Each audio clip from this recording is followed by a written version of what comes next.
Hello, welcome to my channel, Emilita Papa.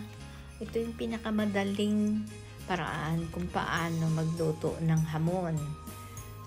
So first thing, defrost lang natin overnight yung ating hamon. At pagkatapos, pag wala na siyang yelo, i-oven natin siya. Maglalagay tayo ng 1 cup na tubig doon sa ating tray, tapos lagay natin yung hamon. Pero ako hinugasan ko yung hamon ko, pinatulo ko bago ko siya niluto sa oven ng 1 oras. 1 tasang tubig lang yung aking nilagay kasi kakatas pa yan.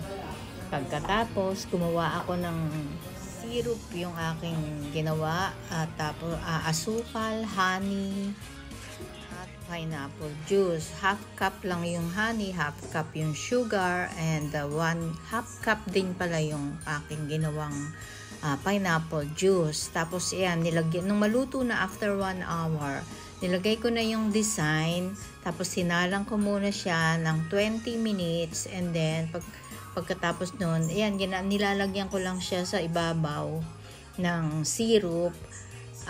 In 1 hour ko din siya niluto, pero mas maganda kung meron tayong pang test ng kung luto na yung loob niya. So every 20 minutes chine-check ko siya kung luto na yung loob, and then nilalagyan ko ng syrup yung ibabaw. So 1 hour luto na siya, as in, tsaka ko siya hiniwa. Inalis ko yung design niya, tsaka ko hiniwa.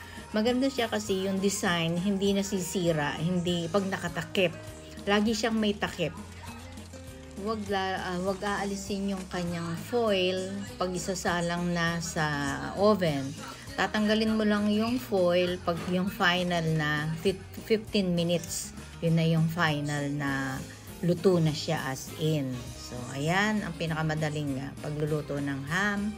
Merry Christmas po sa inyong lahat, and thank you for watching.